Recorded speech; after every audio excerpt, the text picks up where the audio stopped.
And now it is our honor to introduce the one, the only, Director of NACEP, Mr. NACEP 2017 himself. Can I get your roll? Mr. Adam Gets Down Low.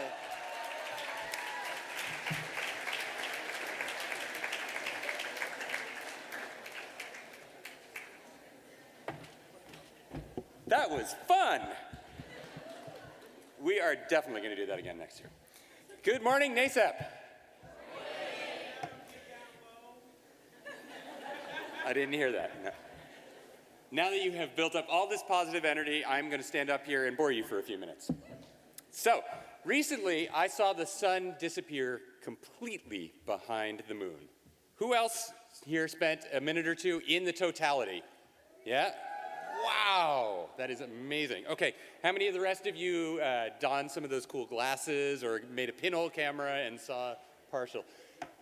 What is amazing to me is not only was this a fantastic and stunning experience, but what I love the best about it is that it was a shared experience. We've got 800 to 850 people in this room at this very moment.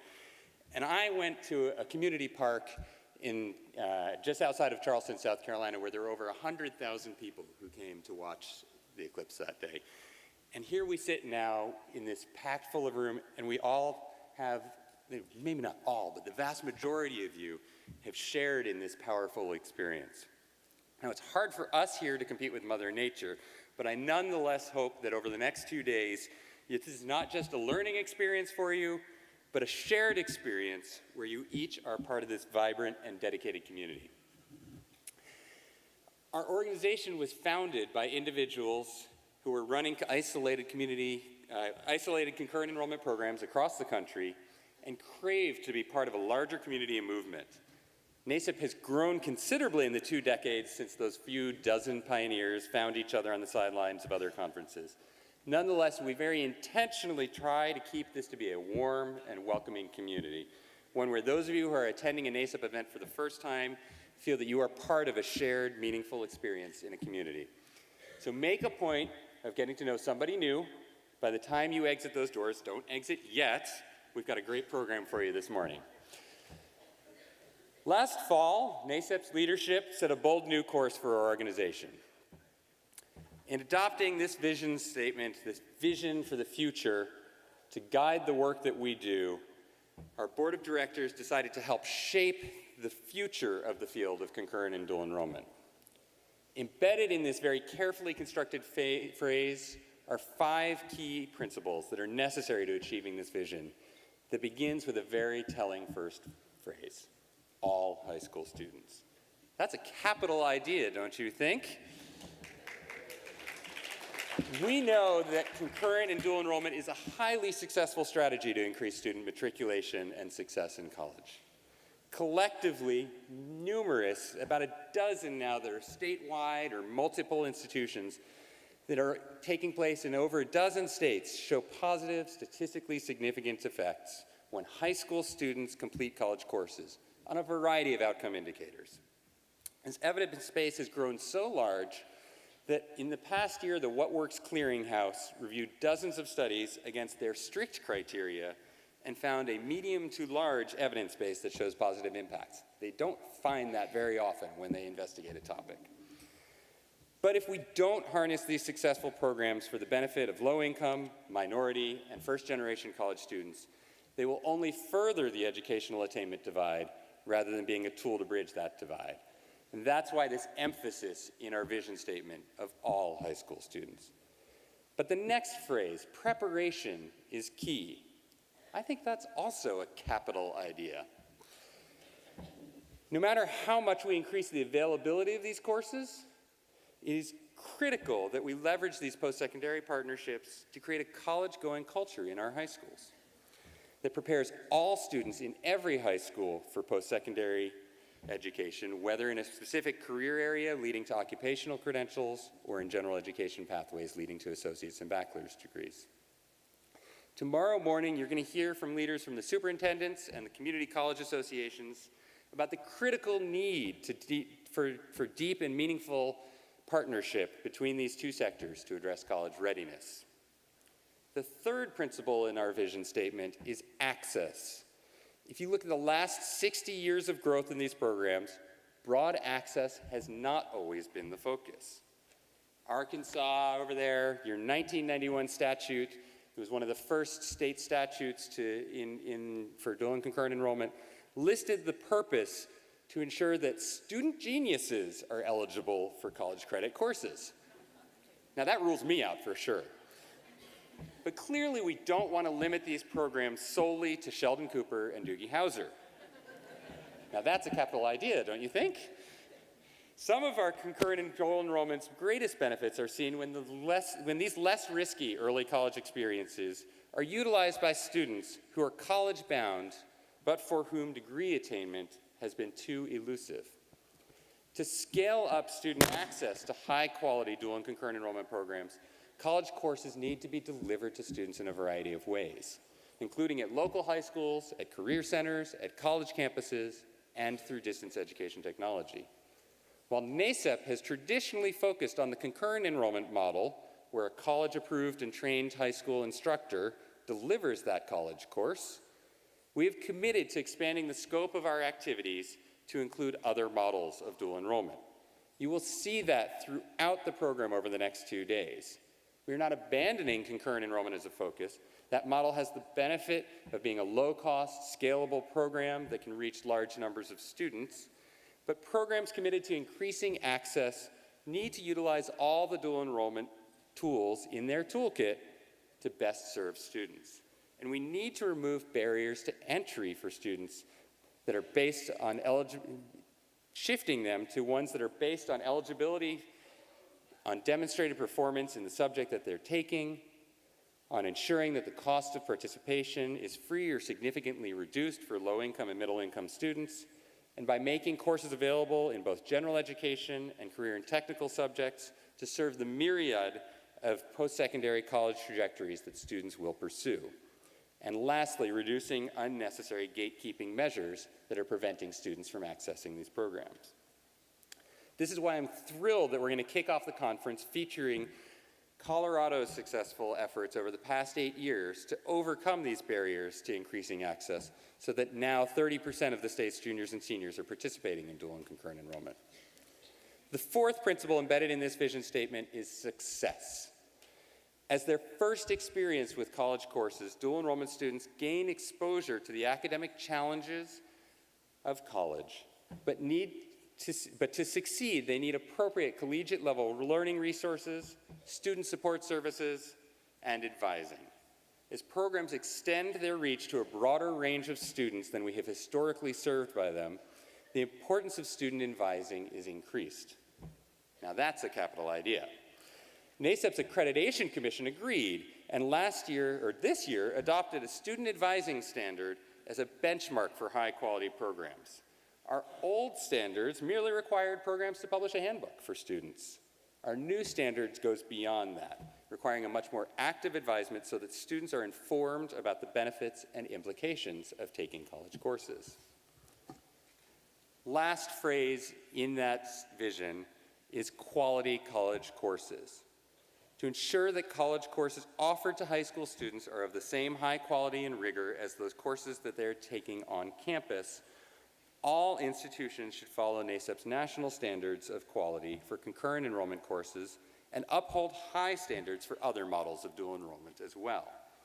This afternoon, we will celebrate the accomplishments of 19 concurrent enrollment programs that earned our accreditation this year and showcase some of the ways that these institutions have committed resources, particularly faculty time and effort, to ensuring appropriate levels of academic oversight, so that students are held to the same consistent college-level expectations and are assessed in the same ways as they are on campus, and instructors teaching college courses meet faculty credentialing standards and are provided course training and discipline-specific professional development.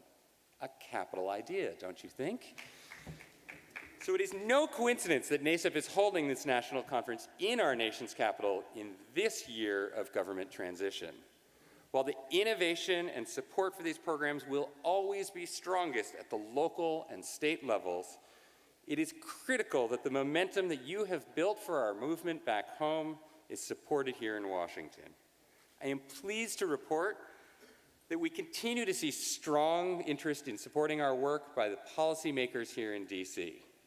We'll take a few minutes at tonight's reception to share with you some of the successes of our new College and High School Alliance that we launched earlier this year, bringing on board 50 leading national and state organizations to engage in policy advocacy in this area. And you'll hear tomorrow from one of the top officials of the U.S. Department of Education about the department's interest in concurrent and dual enrollment.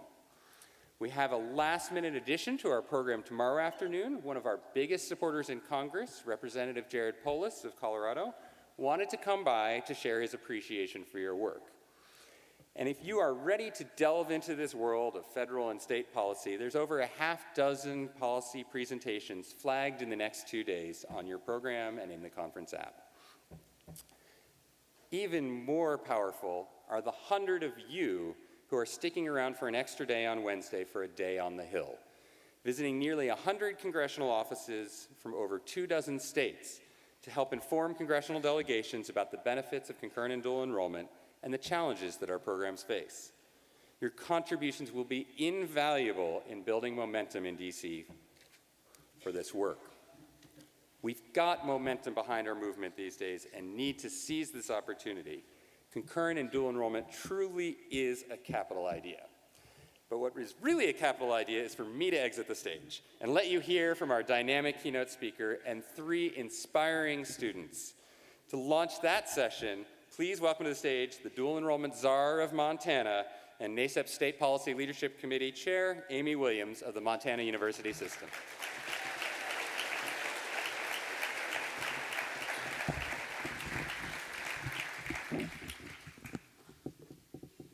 Unlike Adam, I get technical assistance.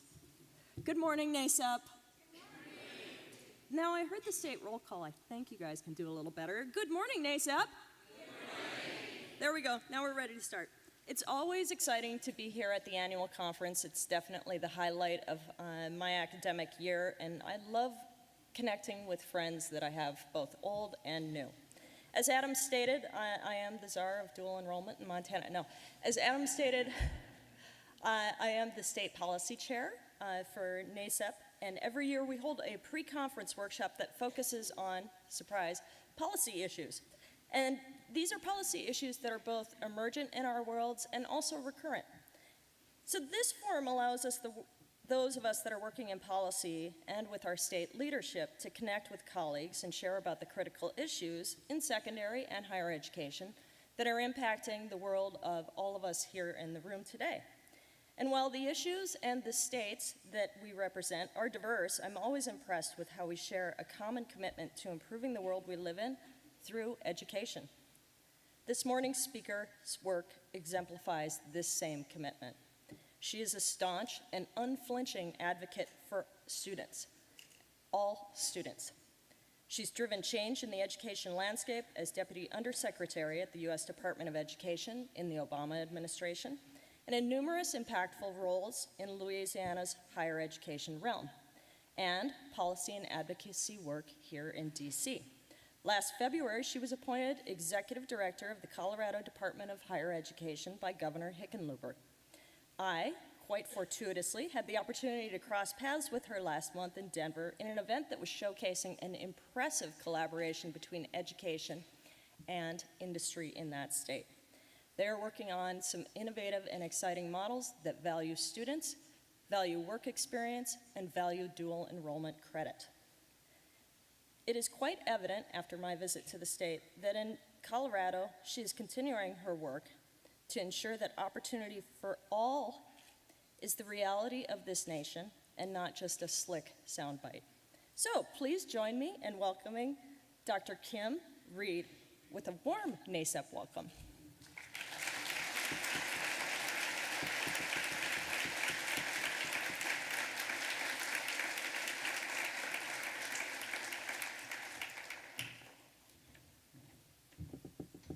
Good morning. The question of the day, not how to get more kids to college, but how to get more college to kids. I am very excited to be with you this morning, and Amy, thank you for this introduction, and Adam, thank you for the invitation. The last time I was with the NACEP family, last year, we were excited to hear from those of you who were launching experimental sites that would allow students to tap into their Pell program, their Pell grants, to begin their concurrent or dual enrollment. So if there are any of you who are part of that experimental site in the room, I'd love to touch base with you and hear how that is going. Let me first say how wonderful it is to be in a room full of educators and education advocates at a time when our kids need more champions on the field.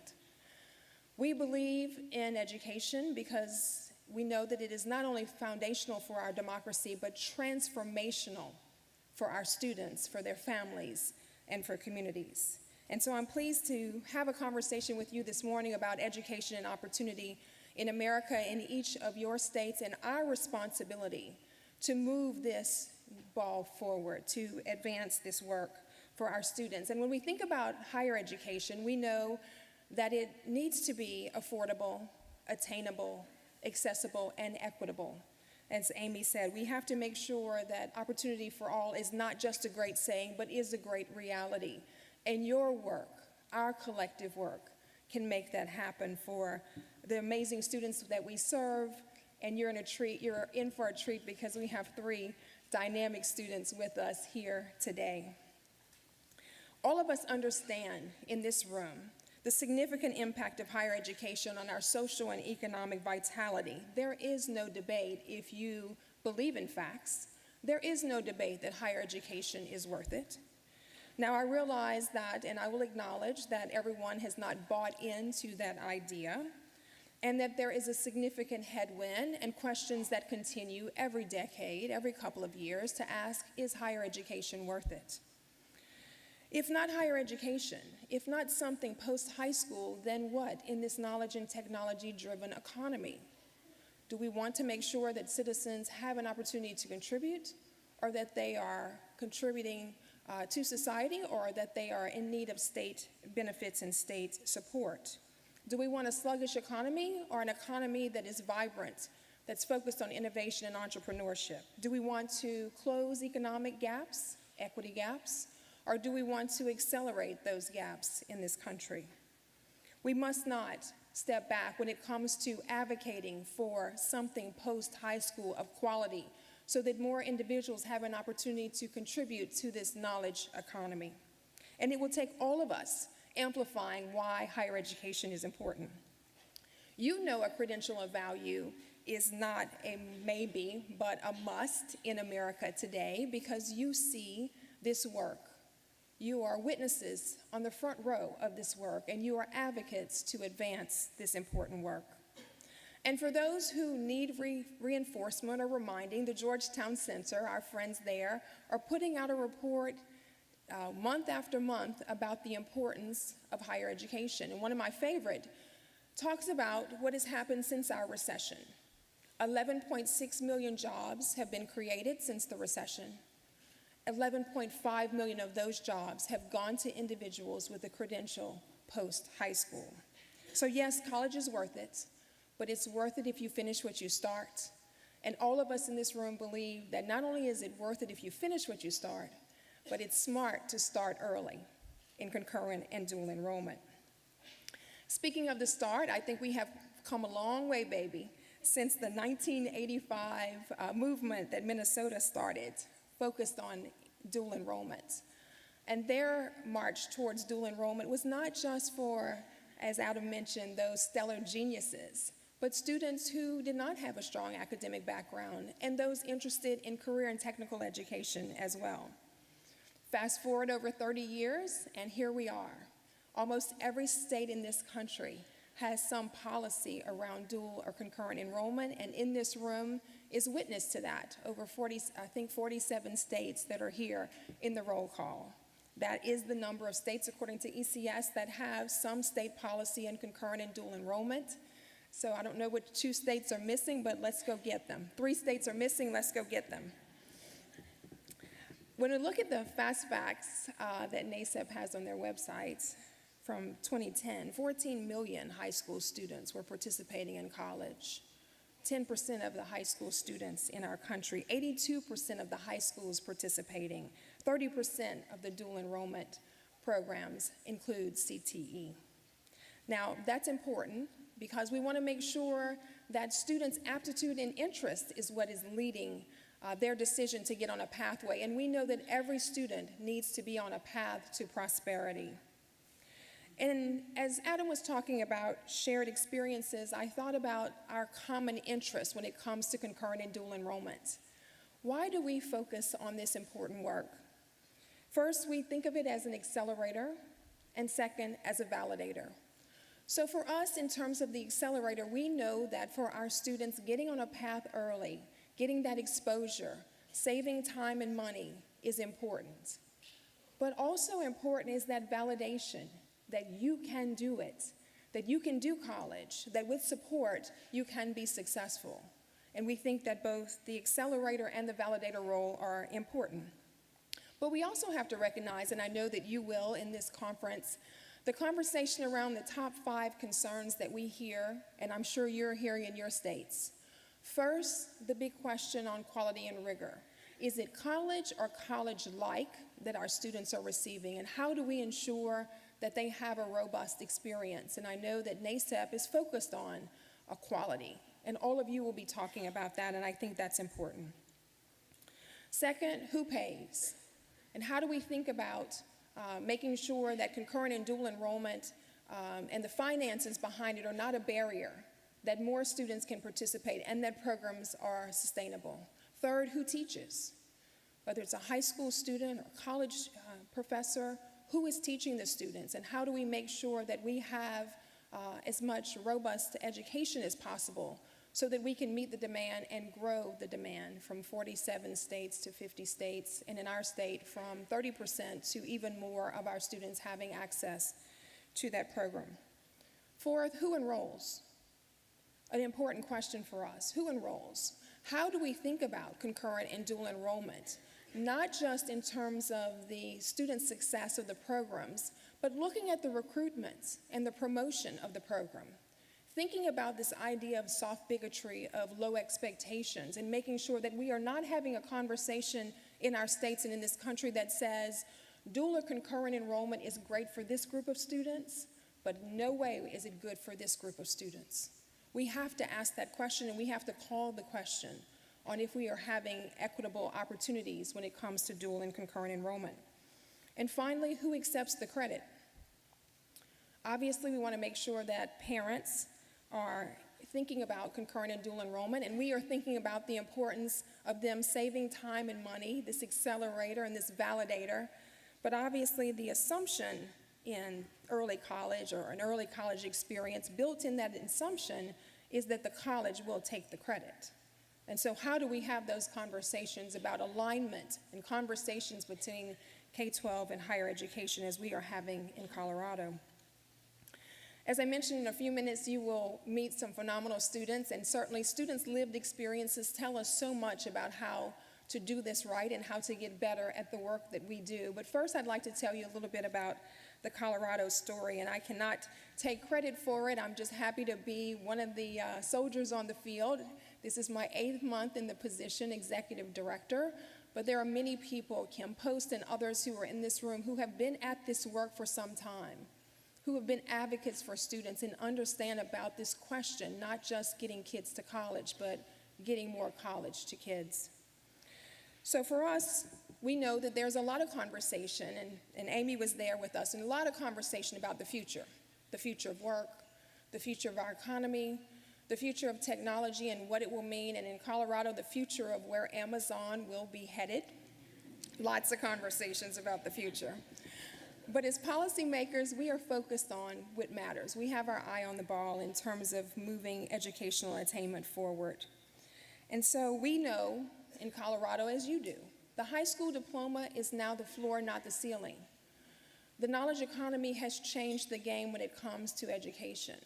And so if our assumption is that everyone needs a credential of value, some credential, whether it's a certificate, a 2-year or 4-year degree, some credential of value beyond high school, if that is our assumption, in this knowledge economy, then our responsibility is to make sure we have structures and systems in place that allow every student to get that, every student. And how do we make sure that we are not doing a starfish approach, important, one student at a time, but how do we make sure that we have a system and structure that supports all of our students and supports them well? That's what we're thinking about in Colorado. A couple of weeks ago, we issued from the department our new strategic plan. Our focus, we reaffirmed our attainment goal that by 2025, 60% of our population will have a credential, 66% of our population will have a credential of value post-high school. Obviously, when we're thinking about that work, we know that we have significant work to do to meet the knowledge economy, because when we think about Colorado by the numbers, consider this. One of the strongest economies in the country, second highest attainment in the country, second highest equity gap in the country behind California, fourth lowest investment in higher education in the country. And so how do we ensure that we are moving this agenda forward in a state that has a lot of people like myself who have come with their degrees, because we are a talent magnet, and that is a good thing. But we have a commitment to our homegrown talent, and how do we make sure that we're moving the agenda forward for those students? That's important. And so as I think about our strategic plan, it is not a public post-secondary plan, it is a state plan. And so we're in conversations with our public institutions, our private institutions, our for-profit institutions, and so we're not just thinking about the 200,000 students in public post-secondary who produce 50,000 certificates a year, but we have our eye on the 265,000 high school students in Colorado. Yes, 38,000 of them are in concurrent enrollment. We think that's phenomenal. 1,500 of those students finish with a high school diploma and a degree. We obviously can do more. But we must make sure that we're thinking about how do we tap into that population and many others to move our attainment forward and to make sure there is more opportunity in Colorado. We are at 55% attainment. We are a state with a lot of cranes in the air. It is sunny and bright and wonderful in Colorado. But when we look at our education statistics, we know that Colorado is not working for everyone. So for our African American and our Native American and our Hispanic population, our fastest growing population, we have to ask the question, how do we ensure that we not only get more kids to college, but we get more college to kids? That is our journey. And so, like the nation, we have had a 7% increase in our concurrent and dual enrollment. We too have about 80% of our high school students, our high schools in Colorado participating. And we have an opportunity, we think, to make sure that we do much more. When we think about talent in America, consider this. Talent has no zip code in our country or in our states, but opportunity does. Opportunity does. And so when we have high schools that are offering concurrent and dual enrollment, but we also have high schools that are not, then your geography, where you live as a student, is determining your opportunity to get an early start, to get a smart start. And so we want to make sure that we have universal access for our students in Colorado. And that, too, is a capital idea. We need to move that agenda forward. How do we make sure that we change the narrative in this country? Because we know this. In America, your race, your family's educational level, and your zip code determines your likelihood of success. It is unacceptable. We have to call the question on it, and we have to change it. And we think concurrent and dual enrollment is a critical tool to doing just that. So, as Adam mentioned, if we do not do this, then the promise of education as the great equalizer will be missed. And our solution, our thoughts about how to move education forward will be false. We believe in education because we believe it's transformational for our students. But if we don't get this right, education will not be the great equalizer. It will accelerate the great divide that we see between haves and have-nots. And so we have to push. We have to work together. We have to accelerate success. We have to talk about best practices, the challenges and the opportunities to move this agenda forward. We have to be aggressive champions for our students. And that's why I'm excited about our concurrent and dual enrollment work. The growth that we've seen is exciting. It is dynamic. We have a state program in statute that pays for tuition for our students, our concurrent enrollment students. The fees and the textbooks depend on the relationship or the agreement between the school district and the institution that's offering the program to students. But we know that we can continue to advance that work, and we must do that. For students who are participating in the program, we put out a report. Michael Vontae is here from my staff. We put out a report every year. And we have a requirement to let the legislature know how things are going, and so we do that. But the thing that is important, as you know, is to get behind the numbers and hear the story. And so after we issued our report, we had a roundtable conversation that Kim helped to put together for students who were participating in concurrent enrollment, some who were thinking about it, and others who had benefited and gone on to college. Some of the students were first generation, many of the students were minority students, but we had a wonderful conversation about concurrent enrollment and their experiences. They reflected on several of their points. They talked about, of course, concurrent and dual enrollment from the accelerator and validator perspective. Several of them said, this is not just a great opportunity, this is free college for me. My family couldn't afford it but for this opportunity. There were others who talked about the validation that I did not think that college was worth it, and then I was able to participate, and the light bulb went off, and I realized that college is worth it and that I could do college. We also talked about the importance of how we get more students engaged. How do we make sure that more students know about the program, that more students are involved in the program? And that's where you come in. They said to a person, either I didn't know about it or I wasn't sure about it, and then an administrator or a teacher or a counselor pulled me aside and said, you can do this. For a student who has a self-talk that says, I don't belong and I can't do it, this is not for me, I'm the first in my family to do this and I do not know where to go or how to advance. For you, as educators, as advocates, to say to a student, you can do this, makes a huge difference. My grandmother taught for 30 years in Louisiana, integrated a school in Louisiana, and she would say to me, we cannot erase the equity gaps in this country unless we erase the belief gap. Our students must know we believe in their unlimited potential, and that's what all of you do each and every day in this room. We must make sure that our students know that we believe in them and that they can do it. And so as Adam mentioned, our program, like many others, is showing tremendous promise. We see in Colorado that students who participate are more likely to go on to college, more likely to finish high school, more likely to be successful, less likely to need remedial education, more likely to have a college-going rate. 23% more likely to enroll in college, 9% less likely to need remedial, but we need to know more. And so we have some research that's underway that we look forward to sharing with you. One study that we have in the field is a location study, because we keep hearing this question about rigor, and does it matter where a student participates in their program, at a high school or at college? And so we have a location study in the field now, and we're looking forward to getting information about that. We also announced last week that we've received an IES grant for 2 years to study cost, impact, and return on investment for concurrent and dual enrollment in Colorado.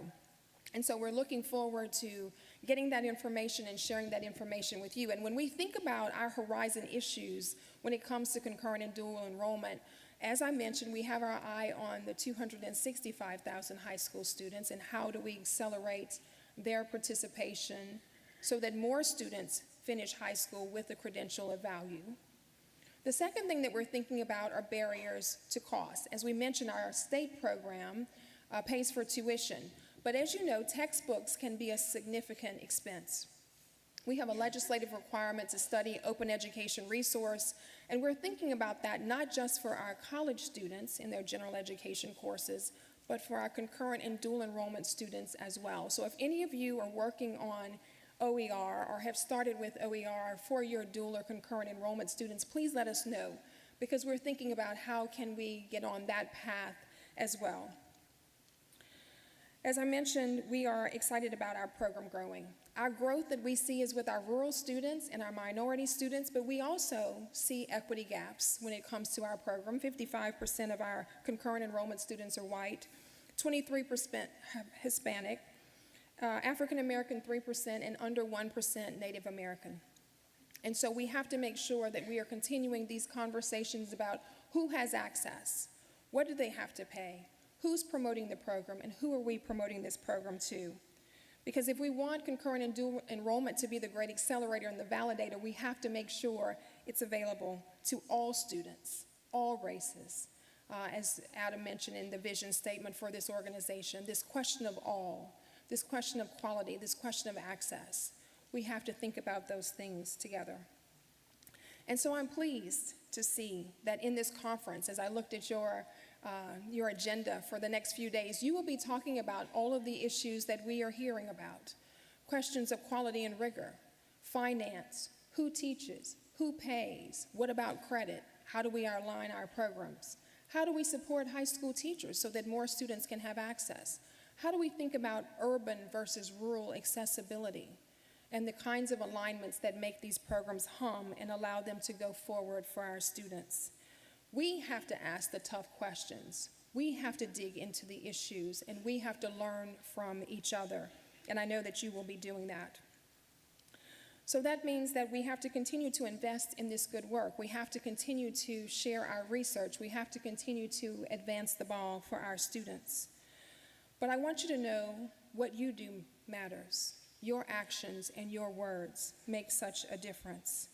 And so as we think about our students, as we think about the work that we can do, we have to continue to double down on our commitments.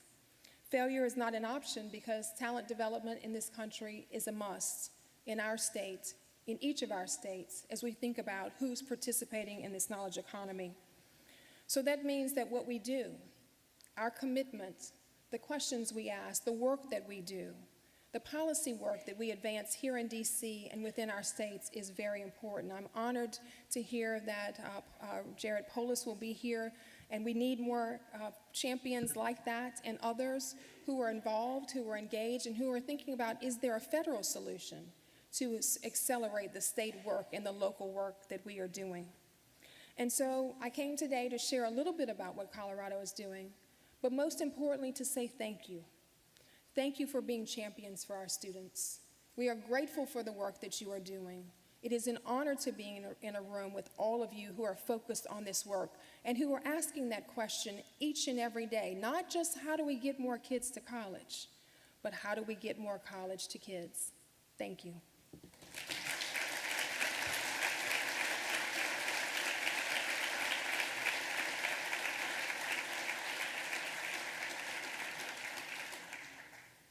All right, now is the best part of the program because we have some wonderful students who are going to be joining me for a panel.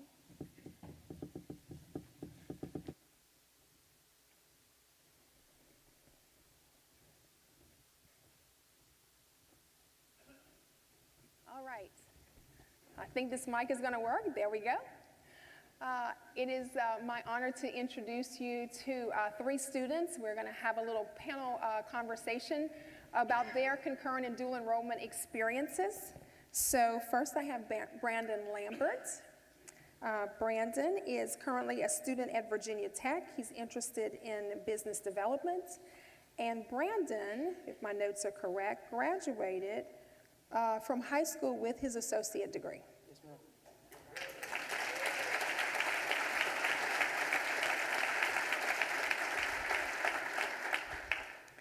Next, we have Kailah Hall. Kailah is currently a high school senior at Bard High School Early College in Baltimore, and she is in her second year of concurrent enrollment studies.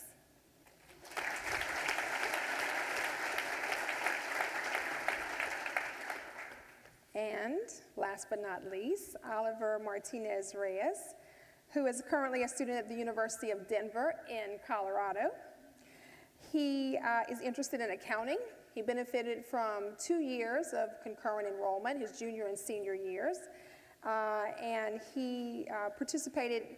Now this is interesting. He did his junior year in high school and his senior year at Community College of Denver, doing his concurrent enrollment program.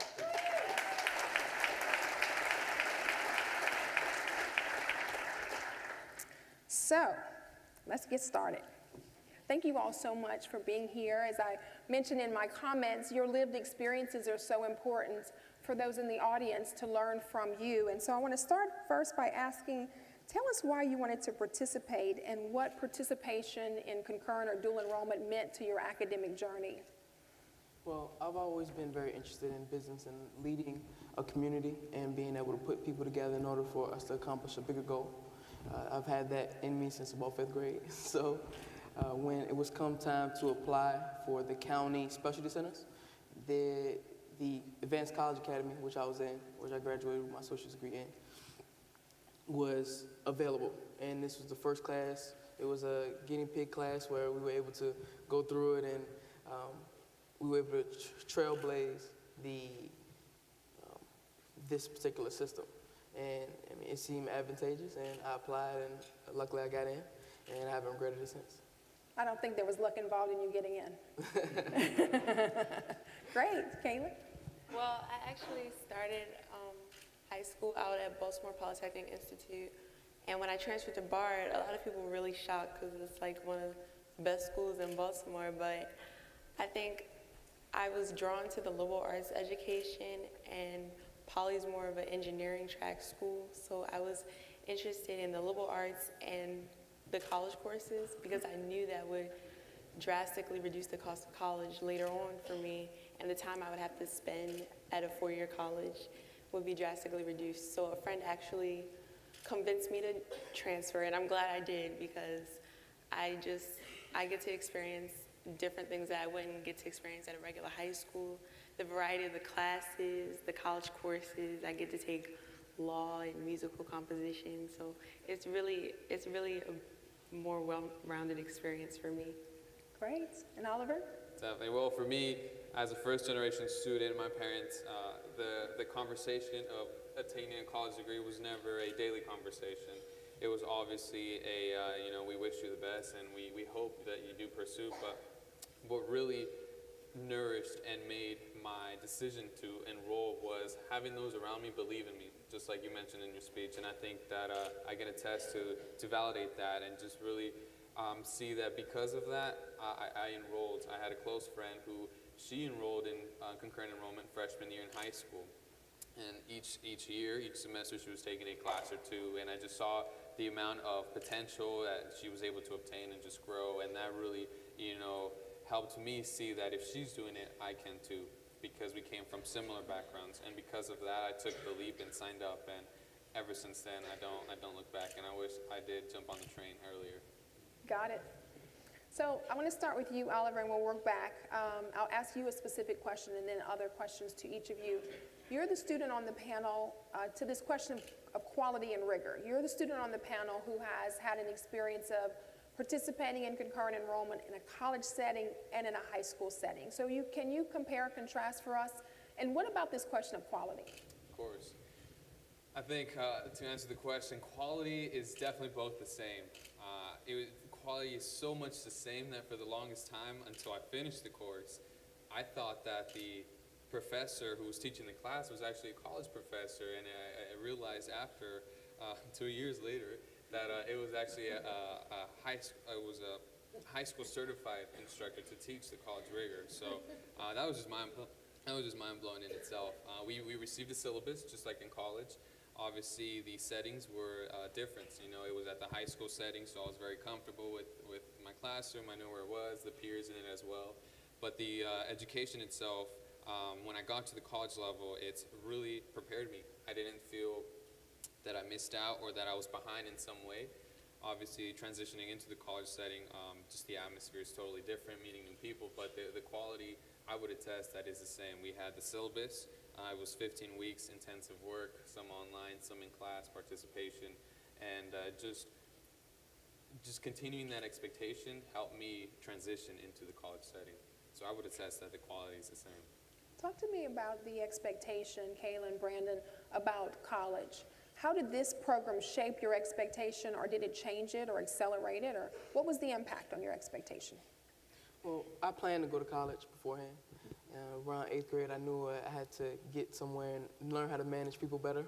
So that's why. In 8th grade, you knew you had to learn how to manage other people better. Yes, yeah, I had just want to. to make sure you caught that. I had to make sure. I had to make sure I was in line, of course, because you can't. You have to know yourself in order to try to know other people. All right. right.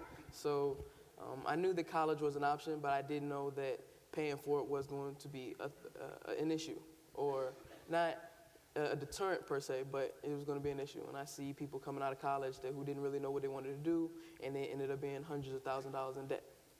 So I knew that I would have to try to get a jump on that. And in order to do that, I enrolled into the special center that I was in, and it helped me drastically in that, if you can really see it this way, it's a $52,000 scholarship. So it's really the being able to obtain and maintain a said scholarship from 9th grade to 12th grade. And if you can do that, you are blessed with being able to have a burden taken off your back or your parents' back, depending on who's paid for it. Excellent. Kailah, what about you in terms of college expectations as a result of participating in this program? Well, I think I got a more clear understanding of how college is going to be, because I knew I always wanted to go to college. It was never an option for me not to go to college. I think that I just didn't know the path that I wanted to take. I didn't know, the application process. I didn't know the types of college that were available to me. I didn't even know I had access to start early on. So I think it just gave me a clear understanding of my options as far as college and where I want to go, the types of courses that would be available to me, something that would pique my interest. I was able to just clearly define where I wanted to go. That's great. So obviously it's not all rosy. Let's talk about the toughest parts of participating in concurrent or dual enrollment. Oliver, will go this way. I think for me the toughest part was being that lone wolf for a while, making those small sacrifices that in high school seemed pretty big to the majority. Such, for example, there were classes for a few semesters where I had to take during Saturday from 9 to noon, Friday evenings from 5 to 9. So, what does a typical high schooler do during those times? No, they'd rather play sports, hang out, right? It's Friday. Eat, sleep, text. Eat, sleep, text, all the above. Rinse, repeat. All the above. So obviously there was those small sacrifices that were difficult. Sometimes I would question and have self-doubt. What am I doing this for? What's the end goal? And I would slowly have to remind myself and really reflect on why I decided to participate. The second difficult part would be just being in the class itself.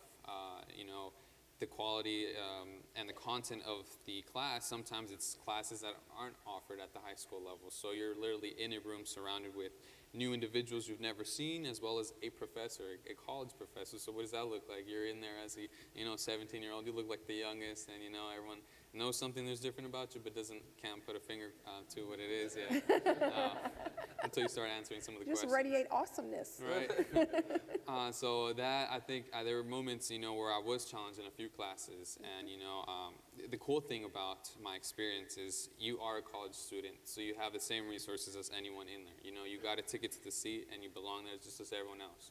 So in order to balance out those difficult times, I would use the tutoring centers and the resources that are offered to the college students for myself. So I think that really helped me balance the difficulties. But I think at the end of the day, it's, are you able to make those small sacrifices because you see the end goal, or are you just doing it because you're being told, And at times it's difficult, but once you realize that there's a bigger goal behind it, you would go through it. Great. Kailah, Brandon, what's tough for you? What's been tough for you? I think the toughest part for me was just adjusting to the different types of teaching styles that college courses offer, and the way my professors taught me was different than the way I was learning before. So I had to really adjust how I learned, how I studied, how I took notes. It was a big change in how I was used to being taught. So I think that was one of the most difficult parts, but also just the workload in general. You know, it was much faster paced classes. And of course the professors would take the time if I needed to just explain to me what I was missing or anything I needed help with when I was struggling. But I think that just being able to like bear through those late nights, those papers, you know, it took a load off me, but I think it made it better for me to understand what I would be going through in college. Great. Brandon, what's tough for you? I think that managing approximately 18 credit hours in a high school schedule is very difficult. So in college, you know, you have maybe one class a day or two classes a day, even three, right? About an hour, hour and a half. But in high school, you're there from 4 to 9. You're going to practice or extracurricular. 9 to 4 or 4 to 9? Oh, 9 to 4. I mean, 9 to 4. I don't know. You're Superman. You might go. I'm just trying to make sure I got it right. It depends on what day it is, Yeah. actually. So you're in class from 9 to 4, in school from 9 to 4. And then from 4 to, let's say, 6, you're doing an extracurricular of some type, maybe even 7. From 7 to 8, you're trying to get yourself together because you just got from school. And then from 8 until potentially 4, you could be doing a paper or homework or something of that sort. So because all those classes are pushed together and you potentially have 3 exams in the same day because it's a finite amount of time in the high school schedule, it's tough managing all of that in one. It's versus in college, of course, you can, you know, maybe I'm gonna do a class, I'm gonna do homework, you know, sometime in between, do another class, do some homework, maybe take a nap, you know, it depends on what day it is. And then I can stay in my dorm or stay out till however long, and eventually I'll get the work done and make sure I time manage it well. But you have a lot more time to manage. Yes. And versus in high school, you have less time and a finite amount of time to do a lot of work. Got it. So one of the things that I think is important for us as educators is to understand who influences young students today. If we were talking about concurrent and dual enrollment and asking you, who influences your decision and how do we influence students so that more students consider it, that more students even think about it? Kailah, let's start with you. Who influenced you and who are the influencers for the students of today? I think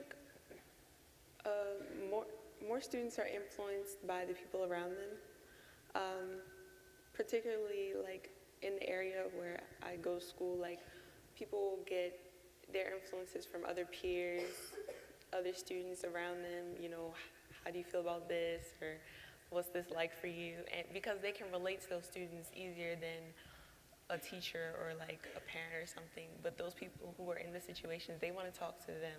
They want to know what it is about this that makes it important to you. That's originally how I transferred to Bard, was a friend telling me about how she felt about it and how the courses were, and she said, you should really come, it's a good opportunity, and you know, you'll get your associate's degree and all this. And so that made me excited and want to transfer. So I think the most important thing is just making sure that kids are really aware of who's around them and who's actually involved in what they want to do. Good. So as I had a call with the students prior, I know that Oliver's a first-generation student. Kailah and Brandon's parents are college graduates, or have at least one parent that's a college graduate, and they shared with me that they found out about the program and then informed their parents about the program. So obviously it's not just important to make sure parents have good information, but to make sure that students have good information. Oliver mentioned as well that a peer mentioned it to him, and I'm sure peer influence impacted you as well, Brandon. So I think that's important for us to note in this room. Let me switch the subject because I know we're going to run out of time.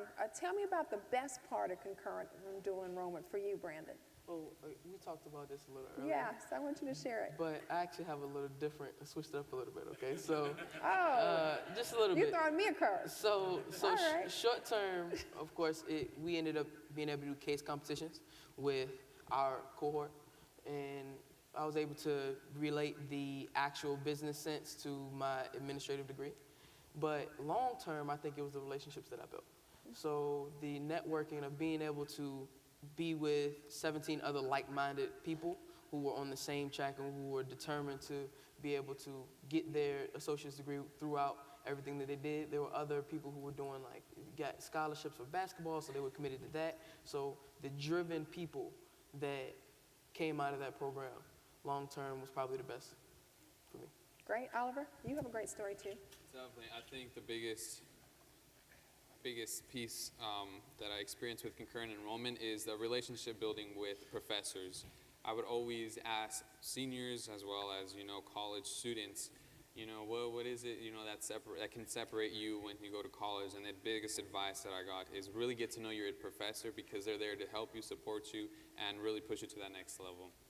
And I really experienced that senior year in high school, where I took an intro to business class with a professor, and just his knowledge and expertise in the business world. I said, in high school I never took a business class, and that's the quality I wanted. So every class period I would stay after, ask him a few questions, and long story short, that experience and that relationship led to a paid internship during the summer, where I worked on a state initiative grant to provide intensive one-day and multi-week boot-up camps to bring exposure to students.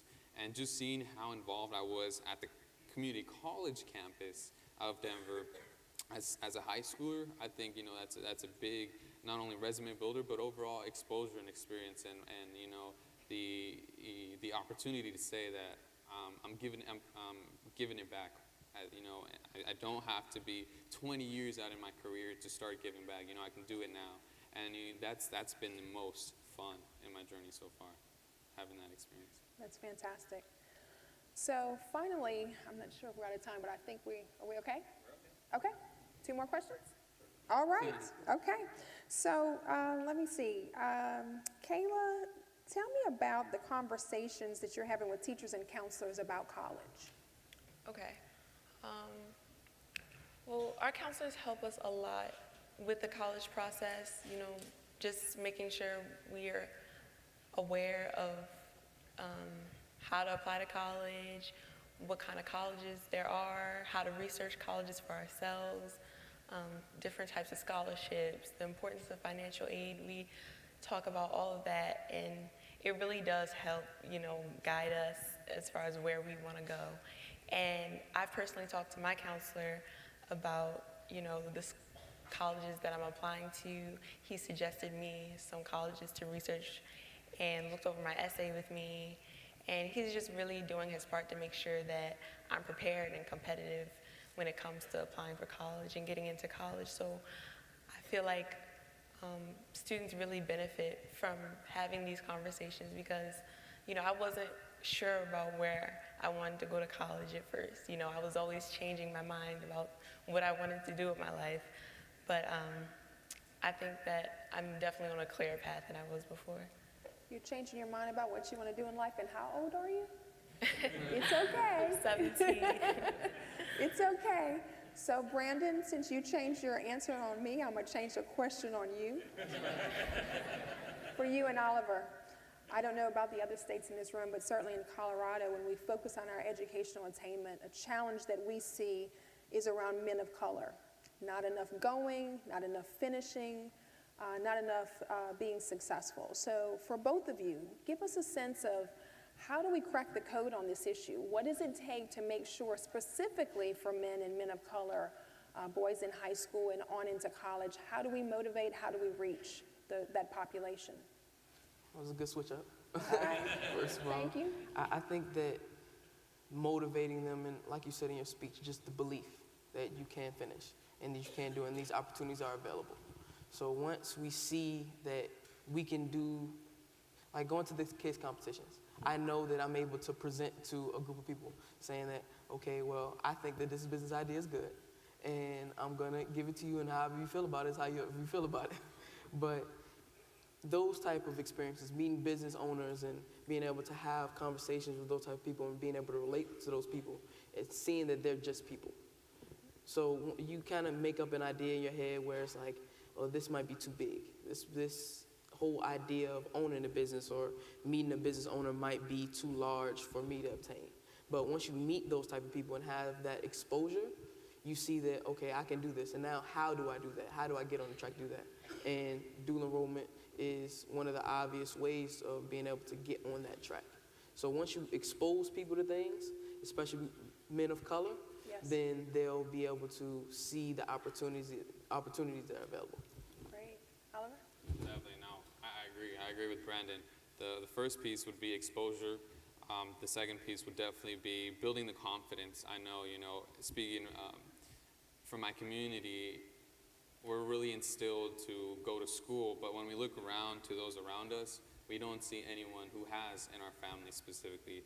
We see our uncles, our dads, our parents working 16-hour shift jobs, and it asks you, it makes you question.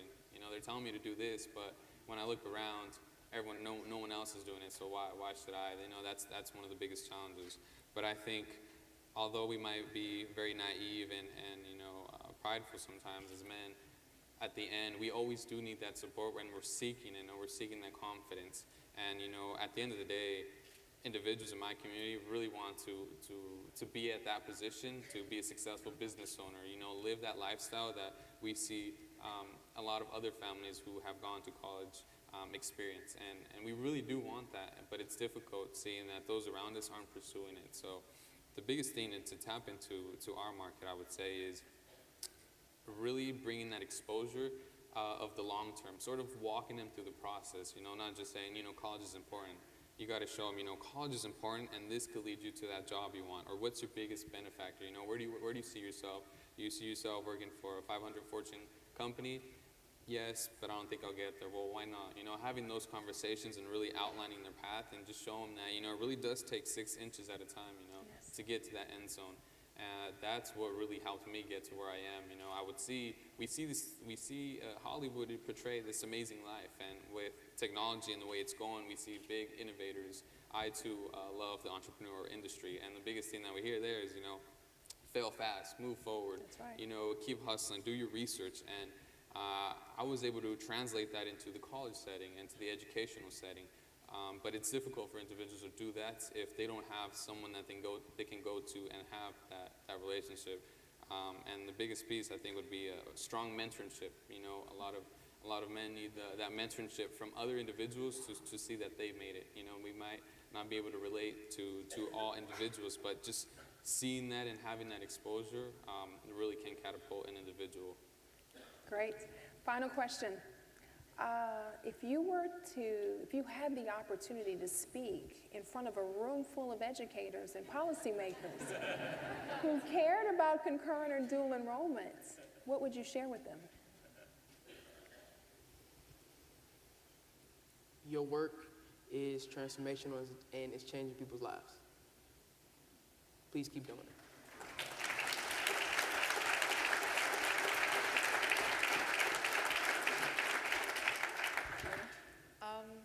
I would say don't give up on your students, because ultimately they want to be great.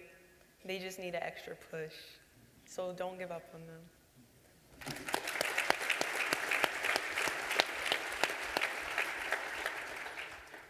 What I would say is fail fast and fail forward, first and foremost.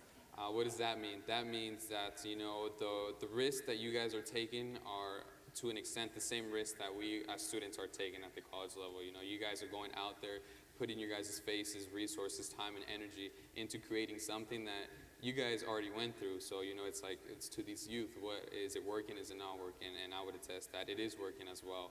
And that as students, we are taking that risk of, being in the college setting, odds are extremely against us, but that the majority have been able to surpass that and really excel, because I feel that the quality and the content as a high schooler, you're able to adapt and create strategies a lot more efficiently. So definitely continue what you're doing, and just continue to fail fast and fail forward.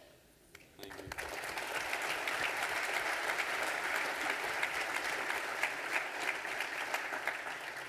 So one thing that I will say is that anytime you have a challenging day or a challenging issue, if you can engage with students, you are enlightened and you are bullish on the future, because these young people and the young people that you serve, I know will do amazing things. Please join me in thanking Oliver, Kailah, and Brandon. Awesome. Look at that. For you.